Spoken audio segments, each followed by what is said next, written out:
संयुक्त राष्ट्र संघ के विद्युत घर को जानने के बाद, उसके हृदय के बारे में विस्तार से जानने के बाद, उसकी महत्ता को जानने के बाद अब हम उसके दूसरे अंग पर आते हैं जो कम महत्वपूर्ण नहीं है, और ये अंग शांति काल में बहुत ही महत्वपूर्ण है।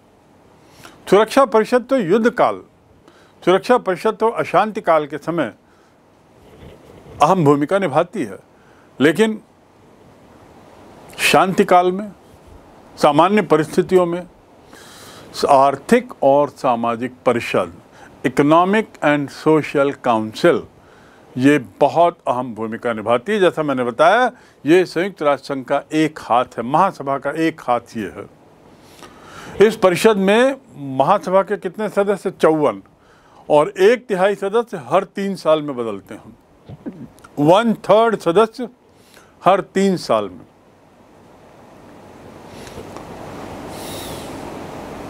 यानी 18 सदस्य हर 3 साल में बदलते जाते हैं। जो सदस्य पदमुक्त होता है वो दोबारा नहीं चुना जाएगा तुरंत, बाद में भले फिर चुन लिया जाए, पर 3 साल का अपना कार्यकाल पूरा करने के बाद वह पदमुक्त हो जाएगा। आर्थिक और सामाजिक परिषद आर्थिक, सामाजिक, शैक्षणिक, स्वास्थ्य और अन्य सभी मुद्दों पर विचार विनिमय करके सम्मेलन आदि आयोजित करता है। इसका बहुत बड़ा दायरा है, बहुत बड़ा दायरा है। आर्थिक एवं सामाजिक परिषद के यदि कार्यों की बात करें, जिस functions of economic and social council, तो पहला है सामान्य कार्य, जिसे हम प्रोसीजरल या जनरल वर्क कह सकते हैं। जनरल वर्क में इसका पहला है आर्थिक पिछड़े हुए क्षेत्र, जहाँ न खेती हो पाती है, न उद्योग हैं, गरीबी हो, वहाँ पर कुछ कार्य करना, वहाँ के लोगों के उद्धार के लिए। साम्राज्यवादी शक्तियाँ इन क्षेत्रों को शोषण करती रही पूर्व में। आखिर ये क्षेत्र निर्धन क्यों हुए? आखिर ये क्षेत्र पिछड़े क्यों रह गए? इनमें से अधिकतर क्षेत्र वो हैं जो किसी काल में पूर्व में लंबे समय तक किसी साम्राज्य का हिस्सा रहे, और साम्राज्य का हिस्सा होते हुए वे उसके उपनिवेश के रूप में उनका शोषण किया गया हो। पुराने समय में जो साम्राज्य होते थे, वहाँ पर वहाँ की जनता को साम्राज्य का मुख्य हिस्सा माना जाता था।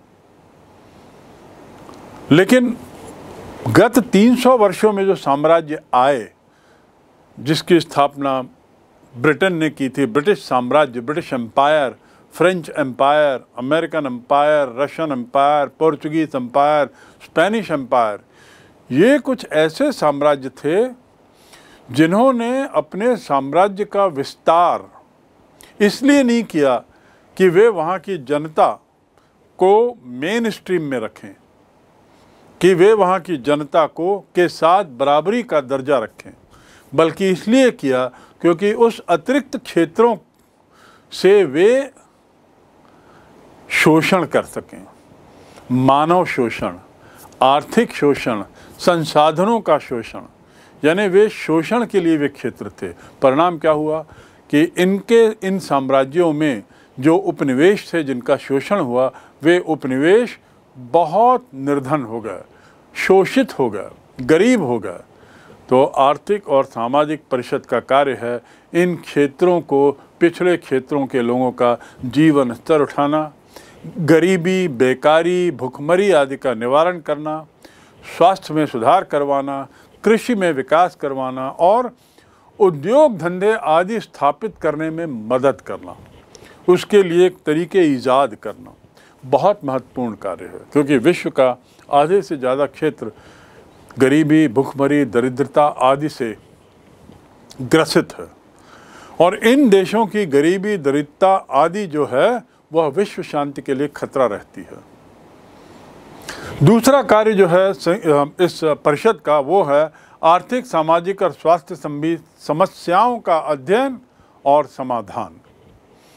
जो आर्थिक समस्याएं हों, स्वास्थ्य संबंधी समस्याएं हों, उनका अध्ययन करना और निराकरण करना, शिक्षा और संस्कृति के विकास में मदद करना, प्रोत्साहित करना, सहयोग देना और उसके साथ ही विभिन्न राष्ट्रों के बीच में इन मुद्दों में कोऑपरेशन बढ़ाना, आर्थिक, सांस्कृतिक, शैक्षणिक, सामाजिक, स्वास्थ्य, दूसरे शब्दों में युद्ध संबंधी मुद्दे को छोड़कर बाकी किसी भी अन्य मुद्दे में ये आर्थिक और सामाजिक परिषद दखल देती है या अपना अधिकार रखती है और शांति बनाए रखने के लिए जो आवश्यक समझती है वह कार्य करती है, निर्धनता हटाकर, शिक्षा का प्रचार करके, स्वास्थ्य सुविधाओं को बढ़ाकर आदि इनका अध्ययन करती है, समस्याओं का अध्ययन और उसका निराकरण। इसके बाद इसका अगला कार्य है जाति, वर्ण, रंग, लिंग आदि भेद को मिटाकर समानता की भावना को बढ़ाना, मानव अधिकार, मौलिक स्वतंत्रता, समानता, इन विचारों को प्रोत्साहित करना। इसके लिए सब कुछ प्रयास करना, समग्र प्रयास करना, ताकि विश्व में जो मानव है वह मानव जैसा रह सके और इसमें जाति, रंग, धर्म, भाषा आदि का पुट न हो। आर्थिक एवं सामाजिक परिषद का कार्यक्षेत्र मैं बारंबार बता रहा हूं बहुत विस्तृत है। यहाँ सुरक्षा परिषद का कार्यक्षेत्र केवल सुरक्षा से संबंधित है लेकिन अत्यधिक महत्वपूर्ण है, वहीं आर्थिक एवं सामाजिक परिषद का कार्यक्षेत्र बड़ा विस्तृत है और शांतिकाल के लिए है। इन परिषदों के, इस परिषद के विभिन्न अंगों के बारे में जो मैंने बताया, इस परिषद के अंगों के बारे में अब इसके विशिष्ट कार्यों पर आते हैं कि इसके विशिष्ट कार्य, स्पेशल फंक्शंस क्या हैं। परिषद के स्पेशल फंक्शन अंतर्राष्ट्रीय आर्थिक, सामाजिक, स्वास्थ्य संबंधी अध्ययन करना और सदस्य राष्ट्रों एवं समितियों को परामर्श देना, उसका समाधान निकालना। उदाहरण के लिए अभी कोरोना काल में इनकी विभिन्न समितियों ने कई तरह की रिपोर्ट बनाई, जांच की, इन्वेस्टिगेशन किया, कोरोना संबंधित समस्याओं का अध्ययन किया और फिर उस पर विचार विमर्श करते हुए किसी निष्कर्ष पे पहुंचते हुए उससे संबंधित देशों को उसकी रिपोर्ट भेजते हैं। ऐसे ही सुरक्षा परिषद यदि की प्रार्थना हो तो उसे कुछ मदद करना। प्रार्थना का अर्थ क्या है? प्रार्थना का अर्थ है सुरक्षा परिषद का कुछ अनुरोध हो तो उस अनुरोध पर संबंधित विषय में सहायता देना। सहायता किस रूप में? जानकारियां इकट्ठी करने के रूप में, समाधान निकालने के रूप में, शांतिपूर्वक समाधान निकालने के रूप में, किसी दिक्कतों का कारण जानने के रूप में। तीसरी विशिष्ट कार्य उसका है विभिन्न समस्याओं के संबंध में अंतर्राष्ट्रीय सम्मेलन बुलाना। ये विशिष्ट कार्यों के तहत आता है। उसके बाद प्रतिवेदन तैयार करना, रिपोर्ट तैयार करना और उसे महासभा में पेश करना। विभिन्न मुद्दों पर रिपोर्ट तैयार करके उसे महासभा में भेजना। न्याय के क्षेत्र में सहयोग देना। महासभा की स्वीकृति से अपनी सेवाओं से सहायता देना।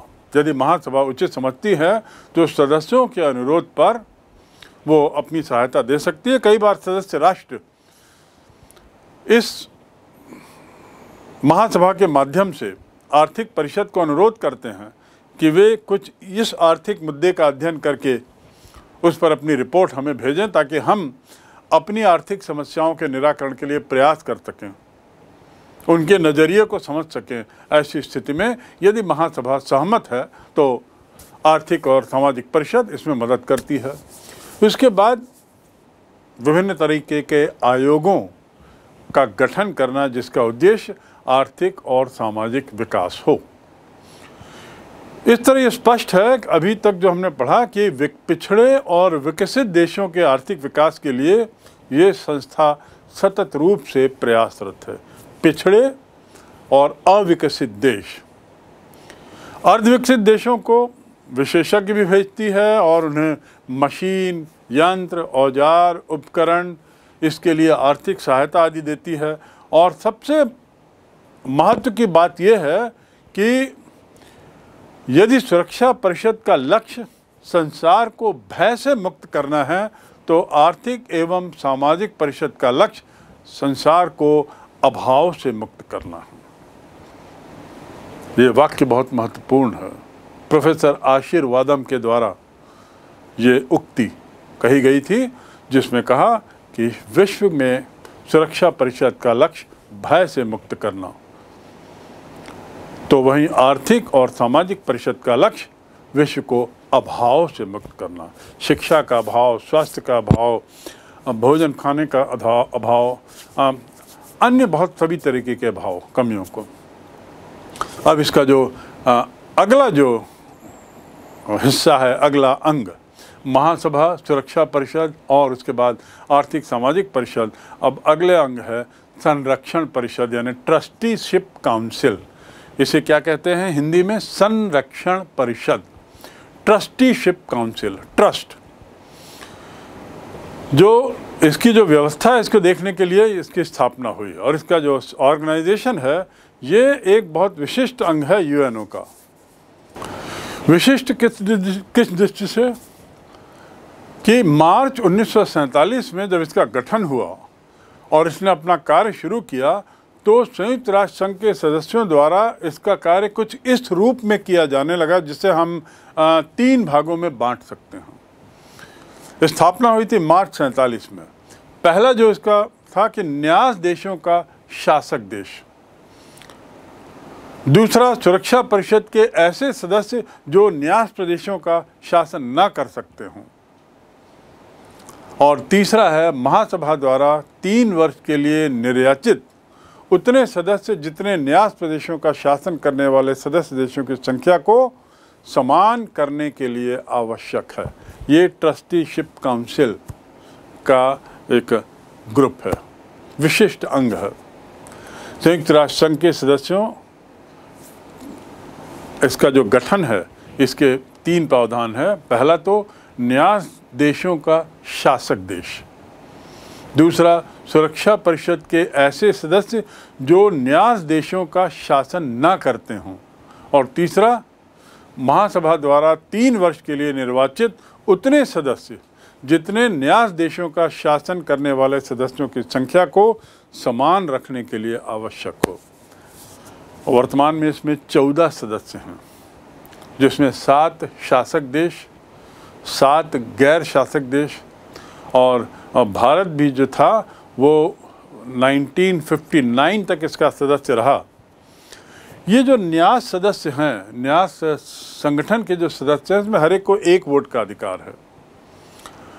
पूर्व में किसी कारणों से इटली को वोट देने का अधिकार नहीं था, बाद में हो गया, और न्यास परिषद का अध्यक्ष न्यास परिषद ही चुनती है 1 वर्ष के लिए, यानी हर 1 वर्ष में इसका नया अध्यक्ष होता है। और जो पहला अध्यक्ष था वो अमेरिका की महिला थी, जिनका अमेरिका के फ्रांसिस सी बीसेयर अमेरिका के थे।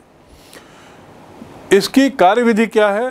धारा 90 में लिखा है कि परिषद अपने कार्यविधि के नियम स्वयं बनाएगी, बैठक नियमों के अनुसार होगी, सदस्यों के बहुमत के आधार पर बैठक होगी, और अधिवेशन साल में सामान्यतया 2 वर्ष में होगा। अब इसके पावर क्या हैं? न्यास के पावर क्या हैं? Powers and functions of trusteeship council. पहला, प्रतिवेदन तैयार करना, प्रतिवेदन प्रस्तुत करना, और फिर विचार विमर्श के बाद, न्यास परिषद में ही विचार विमर्श के बाद इसे महासभा में देना। ट्रस्टीशिप काउंसिल विभिन्न याचिकाएं भी, आवेदन भी स्वीकार करती है और उस पर विचार विमर्श करती है। ये आवेदन कहाँ से आते हैं? विभिन्न सदस्य राष्ट्रों से आने वाले आवेदन प्रशासनिक अधिकारी के साथ साथ निश्चित करते समय न्यास देशों का भ्रमण करना और वहाँ की स्थिति का जायजा लेना, इसका एक महत्वपूर्ण कार्य है। प्रशासनिक अधिकारी के साथ याचिकाएं भी प्रशासनिक अधिकारी के साथ ही विचार विमर्शित होती हैं, और न्यास संबंधी जो अंतिम इसका कार्यक्षेत्र हुआ है, न्यास समझौतों के अनुसार उपयुक्त तथा अन्य कार्य करना। ये कार्य हो गया ट्रस्टीशिप काउंसिल का।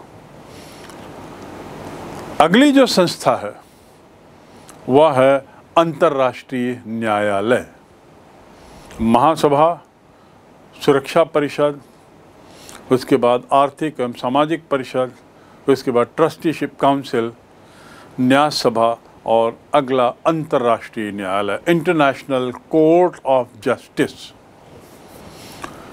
15 देश, द हेग में इसका कार्यालय, और विभिन्न देशों से चुने हुए जज रहते हैं इसमें, जो वहाँ के प्रसिद्ध विधिवेत्ता हों, जो वहाँ के प्रसिद्ध न्यायाधीश हों। इन लोगों को इसमें लिया जाता है और इनका चयन कौन करता है?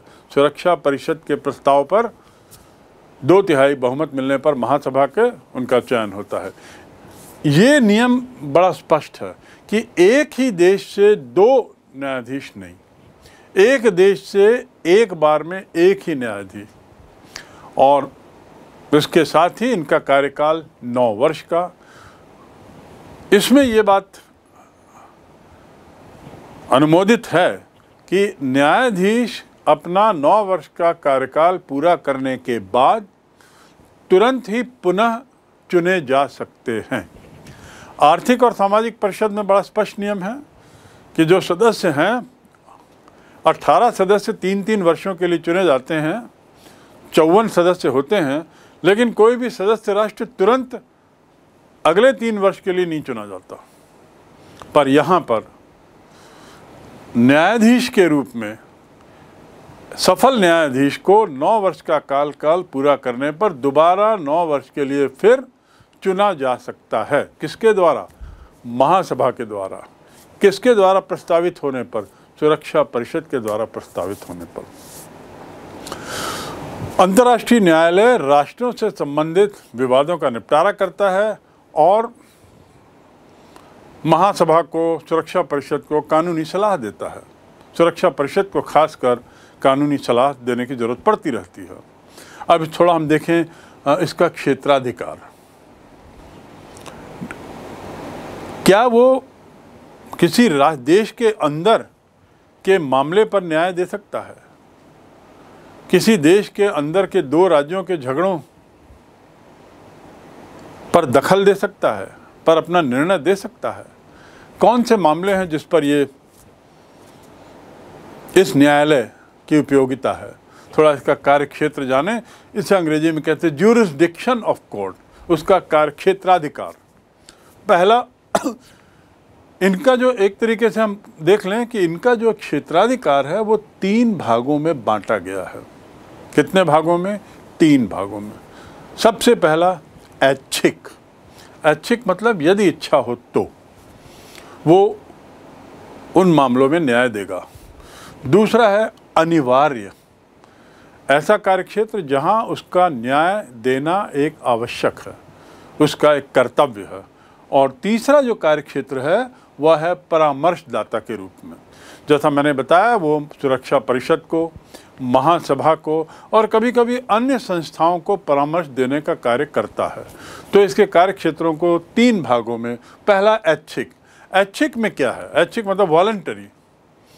इसके अंतर्गत उन मामलों पर विचार किया जा सकता है जिसमें संबंधित राज्य पारस्परिक सहमति के उन विवादों को प्रस्तुत करते हैं। पारस्परिक सहमति,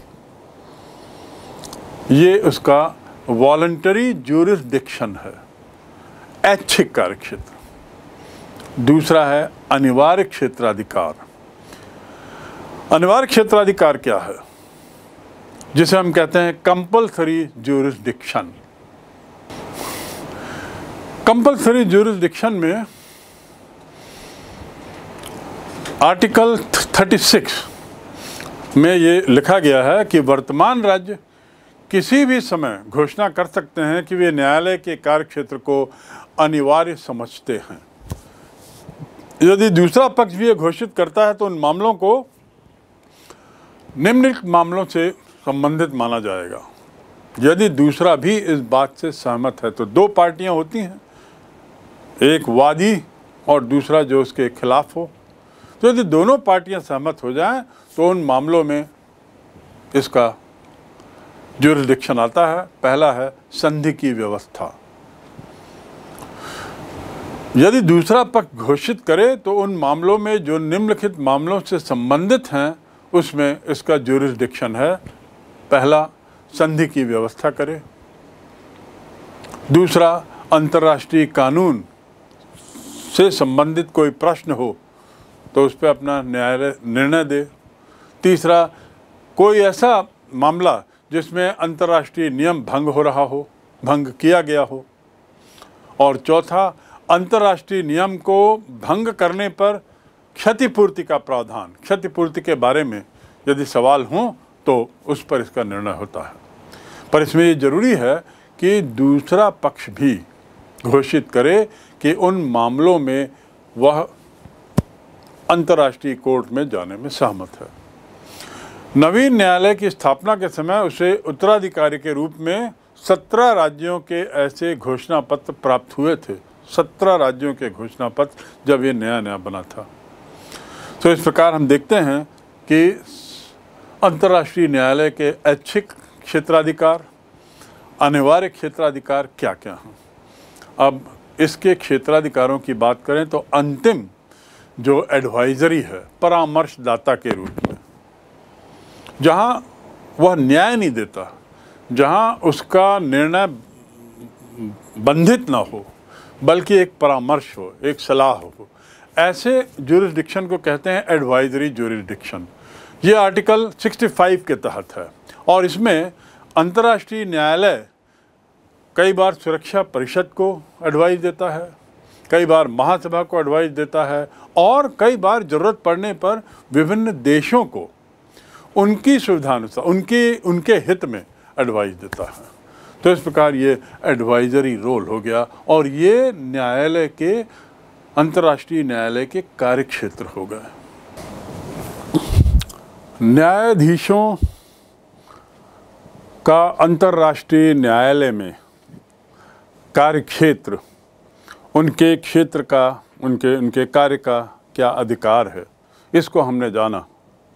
और इस क्षेत्राधिकार में कार्य करते हुए ये न्यायाधीश सुनिश्चित करते हैं कि अंतर्राष्ट्रीय विवादों का शांतिपूर्वक तरीके से भरसक निराकरण हो।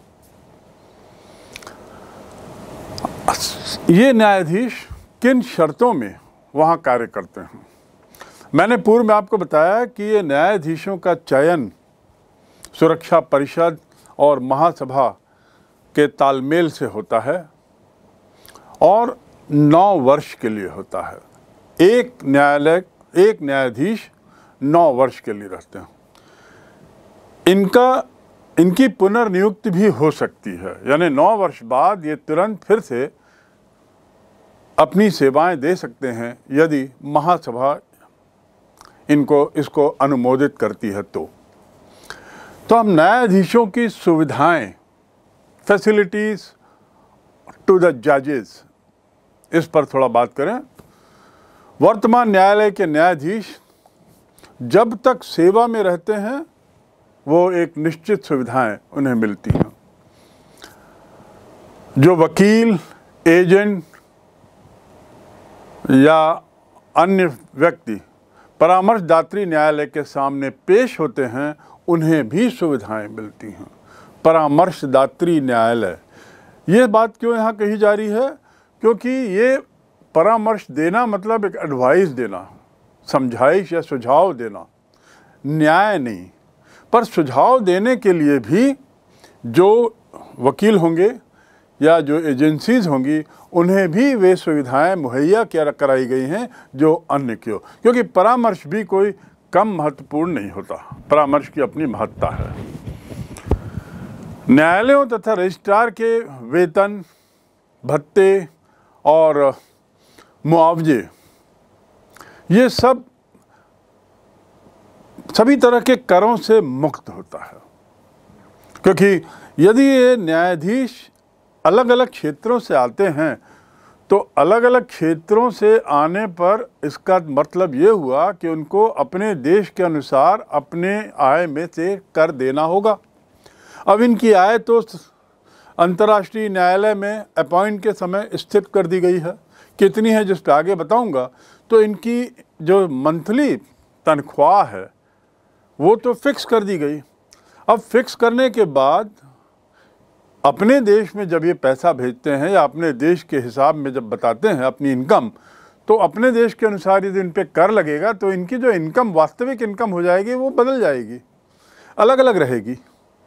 ऐसी स्थिति में ये प्रावधान किया गया है कि अंतर्राष्ट्रीय न्यायालय के जजों को मिलने वाली तनख्वाह कर मुक्त रहती है।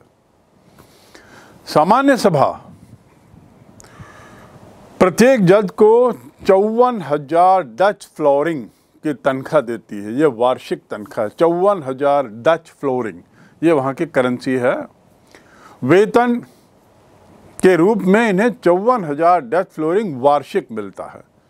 जज को 15,000 डच फ्लोरिंग और जो प्रधान जज होते हैं, मुख्य न्यायाधीश और उसके अलावा उप प्रधान न्यायाधीश को 10,000 डच फ्लोरिंग अतिरिक्त मिलता है, क्योंकि उनके कुछ अतिरिक्त कार्य होते हैं, उनकी कुछ अतिरिक्त जिम्मेदारियां भी होती हैं।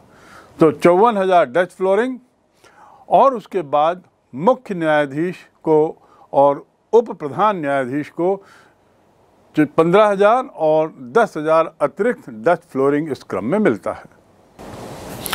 ये हो गई न्यायाधीशों की सुविधाएं। अब हम आते हैं उनके निर्णय कैसे लागू होते हैं। अंतर्राष्ट्रीय न्यायालय द्वारा लागू किए जाने वाले कानून क्या हैं, किस रूप में लागू होते हैं। निर्णय देने के समय ये खास बातों का उन्हें ध्यान रखना होता है। पहला कि अंतर्राष्ट्रीय परंपराएं, रीति रिवाज जिन्हें प्रायः कानून के रूप में व्यवहार में लाया जाता है, इन बातों का आश्रय लेना पड़ता है, इन बातों का ध्यान रखना पड़ता है इन जजों को न्याय देते समय। उन बातों में पहला बिंदु है अंतर्राष्ट्रीय परंपराएं। अंतर्राष्ट्रीय परंपराएं तथा रीति रिवाज, हर व्यवहार की, हर संबंधों की एक परंपरा होती है। ऐसी अंतर्राष्ट्रीय संबंधों की भी एक परंपरा है, एक रीति है, एक रीति रिवाज है। उसके तहत प्रायः कानून के रूप में उसे व्यवहार में लाते हैं। दूसरा, न्यायिक निर्णयों तथा विद्वानों की टीकाएं, इनको भी मद्देनजर रखा जाता है। जब ये न्यायाधीश न्याय करते हैं, निर्णय देते हैं, तो वे क्या करते हैं, पूर्व के निर्णय, यदि वो विषय लगभग वही हैं, तो पूर्व के निर्णयों का अध्ययन करते हैं, विद्वानों की टीकाएं पढ़ते हैं और उसका समुचित उपयोग अपने न्याय क्षेत्र में करते हैं। तीसरा जो बिंदु है जिसका ये न्यायालय या न्यायाधीश आश्रय लेते हैं, वो है सभ्य राष्ट्रों द्वारा स्वीकृत कानून के सामान्य सिद्धांत। सभ्य राष्ट्रों द्वारा स्वीकृत कानून के सामान्य सिद्धांत, general laws by civilised nations, approved by the civilized nations of the world, उसका भी एक तरीके से ये अनुपालन करने की कोशिश करते हैं। ये इस कानून के सामान्य सिद्धांत जो हैं, जो प्रिंसिपल्स ऑफ कॉमन लॉ, ये सिद्धांत ऐसा कहना चाहिए कि एक तरीके से इनकी गाइडलाइन के रूप में काम करते हैं, दिशा निर्देशक के रूप में काम करते हैं, जिसके लिए वे बाध्य नहीं हैं पर इसका आश्रय लेते हैं। चौथा और अंतिम बिंदु, सामान्य अथवा विशेष अंतर्राष्ट्रीय अभिसमय, जिससे उन नियमों की स्थापना होती है जिन्हें विवादी राष्ट्र स्पष्ट रूप से स्वीकार कर चुके हैं। इस बिंदु को थोड़ा और समझें। किस चीज़ का आश्रय लेते हैं जजेस? ये चौथा बिंदु है, सामान्य अथवा विशेष अंतर्राष्ट्रीय अभिसमय, जिससे उन नियमों की स्थापना होती है जिन्हें विवादी राष्ट्र स्पष्ट रूप से स्वीकार कर चुके हैं। यानी विवादी राष्ट्रों को पहले स्वीकार करना होगा, उसके बाद इन नियमों का लागू, इन नियमों का अंतर्राष्ट्रीय अभिसमय का उपयोग किया जाता है। ये हो गया अंतर्राष्ट्रीय न्यायालय द्वारा लागू किए जाने वाले कानून और उसके तहत किन बिंदुओं को वो ध्यान में रखते हैं, ये 4 बिंदु। अगला बिंदु जो न्यायालय से संबंधित हमारे समझ के लिए है वह है न्यायालय के निर्णयों को कैसे क्रियान्वित किया गया या कैसे क्रियान्वित किया जाता है। न्यायालय के निर्णय, न्यायालय के पास 2 पक्ष गए, जिरह हुई, उसके बाद कोर्ट जजमेंट देगा, न्याय देगा, निर्णय देगा। निर्णय के बाद उसका लागू होना एक बहुत महत्वपूर्ण अंग है। निर्णय तो आ गया लेकिन लागू नहीं हो रहा है या दूसरा पक्ष उससे सहमत नहीं होने पर उसे अस्वीकार कर रहा है, ऐसी स्थिति में क्या? तो इन स्थितियों से बचने के लिए कुछ प्रोसीजर बनाया गया है, कुछ लागू करने का कुछ प्रावधान किया गया है, कुछ रूपरेखा खींची गई है, उसकी कुछ विधि है। वो विधि क्या है, कैसे उसे लागू करने का प्रयास किया जाता है। लीग ऑफ नेशंस की जब चर्चा हुई थी, राष्ट्र संघ की, जिसकी स्थापना 1919 में हुई थी, उस समय लीग ऑफ नेशंस की असफलता के कारणों में एक मुख्य कारण था कि लीग ऑफ नेशंस के कुछ निर्णयों को लागू करने में दिक्कत हो रही थी। बहुत से देशों ने माना नहीं। ऐसी स्थिति में क्या हुआ, लीग ऑफ नेशंस की महत्ता समाप्त हो गई। उस स्थिति से बचने के लिए विशेषकर न्यायालय के निर्णयों के लागू होने में किसी तरह की कमी ना हो, तो इसके लिए एक विधि विधान बनाया गया है, एक प्रावधान किया गया। ये बात तय है कि अंतर्राष्ट्रीय न्यायालय के निर्णय अंतिम निर्णय हैं। अंतर्राष्ट्रीय क्षेत्र में ये अंतिम प्लेटफॉर्म है, अंतिम न्यायालय है। एक देश में आपके सामने कई श्रेणियां होती हैं, जिसमें सेशन कोर्ट, जिला कोर्ट, उसके बाद हाई कोर्ट, हाई कोर्ट के बाद सुप्रीम कोर्ट, और भी कुछ मंच होते हैं जहां पर लोग न्याय के लिए जाते हैं। लेकिन सर्वोच्च न्यायालय सबसे बड़ा न्यायालय है, देश का सर्वोच्च है। इसी प्रकार अंतर्राष्ट्रीय न्यायालय के ऊपर कोई न्यायालय नहीं, तो इसका निर्णय अंतिम है। पहली बात तो ये सब देशों को मानना होता है। मतलब क्या हुआ कि यदि आप इस न्यायालय के निर्णय से संतुष्ट नहीं हैं या कोई एक पक्ष संतुष्ट नहीं है, तो वह कहीं और अपील नहीं कर सकता, कहीं और अनुरोध नहीं कर सकता। तो इसका मतलब अंतर्राष्ट्रीय न्यायालय का निर्णय बाध्य है, सभी देशों को बाध्य है। न्यायालय के निर्णयों को क्रियान्वित किए जाने की व्यवस्था, उसको कैसे लागू करना है, इसकी व्यवस्था चार्टर में बड़े स्पष्ट रूप से दी गई है। अनुच्छेद 94 और खंड 2, जिसमें लिखा हुआ है, यदि विवाद से संबंधित कोई पक्ष न्यायालय के निर्णय के अनुसार अपना दायित्व पूरा न करे, तो दूसरा पक्ष विपक्षी सुरक्षा परिषद की शरण ले सकता है। आप समझ गए? यानी यदि न्यायालय के निर्णय को एक पक्ष ने अस्वीकार किया और उसे लागू नहीं कर रहा है, तो दूसरा पक्ष जो उसके लागू न होने से प्रभावित हो रहा है, वह कहाँ जा सकता है? सुरक्षा परिषद। और ऐसा क्यों है? ये रास्ता क्यों, अंतर्राष्ट्रीय न्यायालय से सीधा सुरक्षा परिषद जाने का रास्ता? इसलिए क्योंकि फिर अब मामला आ जाता है शांति का, शांति अशांति का। दूसरे पक्ष के द्वारा निर्णय को न मानने पर शांति भंग होने की संभावना, ऐसी संभावना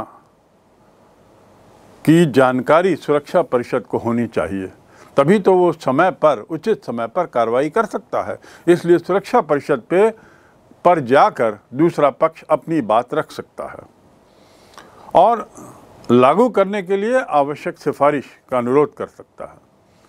उसे निर्णय को लागू करने के लिए आवश्यक सिफारिश का अनुरोध कर सकता है। सुरक्षा परिषद वैसे तो इन निर्णयों को, अंतर्राष्ट्रीय न्यायालय के निर्णयों को मानने के लिए बाध्य नहीं है। चाहे तो वो संबंधित राष्ट्र से इस निर्णय को मानने की सिफारिश भी कर सकती है या विशेषाधिकार का भी प्रयोग कर सकती है। यानी उसके सामने 2 बातें होती हैं। यदि मामला सुरक्षा परिषद में एक पक्ष ले जाता है, अंतर्राष्ट्रीय न्यायालय के निर्णय को लागू करने के लिए जो विरोधी पक्ष लागू नहीं कर रहा है, ऐसी स्थिति में सुरक्षा परिषद बाध्य नहीं है कि उस अनुरोध को स्वीकार करे और उस पर कार्रवाई करे। लेकिन यदि उसे लगता है कि ये उसका इस मामले में दखल देना उचित है, तो दो तरीके से है कि वह संबंधित राष्ट्र को न्यायालय के निर्णय को लागू करवाने के लिए सिफारिश करेगी, रास्ते अख्तियार करेगी, तरीके अपनाएगी, जिससे कि वह देश इन नियमों को लागू करे, इन कानून के उस प्रावधान को लागू करे जो अंतर्राष्ट्रीय न्यायालय के निर्णय में आया है। और या फिर वो एक तरीके से विशेषाधिकार का प्रयोग कर सकती है, और उस विशेषाधिकार के तहत कई रास्ते खुले हुए हैं। कुल मिलाकर यदि हम न्यायालय, अंतर्राष्ट्रीय न्यायालय की बात करें, उसका यदि मूल्यांकन करें, तो कुल मिला के क्या इसका पिक्चर निकलता है। इतने वर्षों में अंतर्राष्ट्रीय न्यायालय की सफलता असफलता पर थोड़ी हम नज़र डालें तो हम पाएंगे कि जो जिस नज़रिए से, जिस उत्साह से, जिस गंभीरता से अंतर्राष्ट्रीय न्यायालय की स्थापना संस्थापकों ने की थी, उसके अनुरूप दुर्भाग्यपूर्ण अंतर्राष्ट्रीय न्यायालय कार्य नहीं कर पा रहा है और नहीं कर पाया है। उसके बहुत से निर्णय अनदेखे हो गए हैं। यह भी अस्थिरताओं तथा पार्श्विक शक्ति का एक विकल्प बन गया है। अंतर्राष्ट्रीय न्यायालय भी एक अखाड़ा बन चुका है।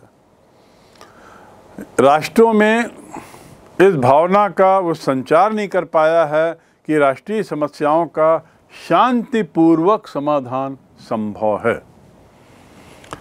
एक कॉन्फिडेंस बिल्डिंग जो होना चाहिए, यदि मैं अंतर्राष्ट्रीय न्यायालय के पास जाऊं तो मुझे पूरा विश्वास हो कि यहाँ न्याय ही नहीं मिलेगा बल्कि उचित न्याय मिलेगा और शांति बनेगी।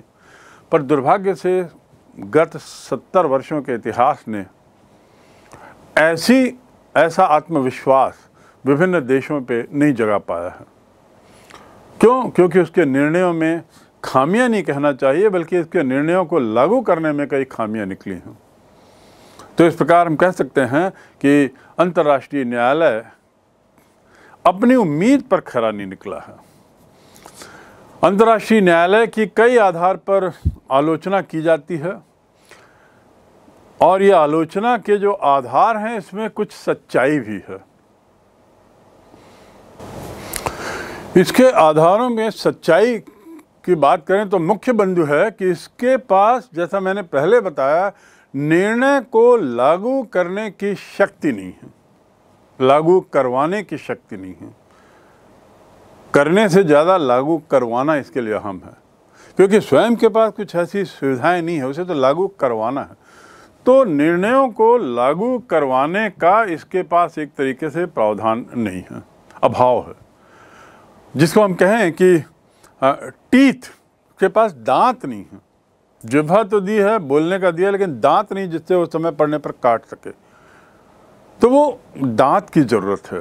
तो ये पहली कमी है, या आलोचकों के द्वारा ये पहला बिंदु है अंतर्राष्ट्रीय न्यायालय की आलोचना का। और दूसरा है कि इसका जो क्षेत्राधिकार है, जो मैंने 3 क्षेत्राधिकार बताए, वो क्षेत्राधिकार पर कई बार सवाल उठ जाते हैं, प्रश्न उठ जाते हैं।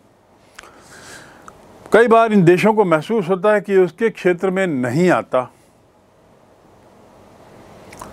अंतर्राष्ट्रीय न्यायालय का मामला नहीं है, ये तो द्विपक्षीय मामला है, तो अंतर्राष्ट्रीय न्यायालय में मामला जाना ही नहीं है, क्योंकि अंतर्राष्ट्रीय मामला नहीं है। तो इसके क्षेत्राधिकार को लेकर राष्ट्रों की सहमति नहीं बन पाती। उनकी सहमति असहमति पर काफ़ी कुछ निर्भर करता है कि अंतर्राष्ट्रीय न्यायालय के पास ये मामले जाएं और उसके बाद उसके निर्णय इन देशों पे बाध्य किए जाएं।